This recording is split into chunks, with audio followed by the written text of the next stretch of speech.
Welcome to జై స్వరాజ్య world TV Warangal. ప్రస్తుతం మనము వరంగల్ శివనగర్ లో ఉన్నాము. మనతో తెలంగాణ ప్రజా నాట్య మండలి కళాకారులు చాలా మంది అందుబాటులో ఉన్నారు.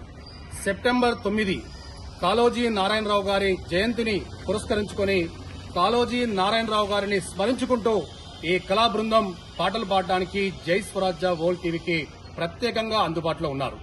ఈ కళాకారులు పాటే మా ప్రాణం, పాటమ్మతోటే మా ప్రాణం అంటూ పాట చూపిన బాటలోనే మా తుది శ్వాస విడిచేంత వరకు మా ప్రయాణం ఇలాగే కొనసాగుతుందని చెప్పి ఈ కళాకారులు మనతో అంటూ ఉన్నారు. సో భవిష్యత్తులో అంటే మా తుది శ్వాస అనంతరం కూడా భౌతికంగా మేము లేకపోయినా పాట రూపంలో మేము ఎప్పుడూ మా పాట రూపంలో బతికే ఉండాలని చెప్పి ఈ తెలంగాణ ప్రజానాట్య మండలి కళాకారులు అంటూ ఉన్నారు. సో జై స్వరాజ్య వరల్డ్ టీవీ మరియు జై స్వరాజ్య టీవీ వరంగల్ సంయుక్త ఆధ్వర్యంలో ఈ కళాకారుల నైపుణ్యాన్ని చూద్దాం. కొడుకా నా ముద్దు కొడుకో, కొడుకా చిన్ని కొడుకా, ఎక్కడా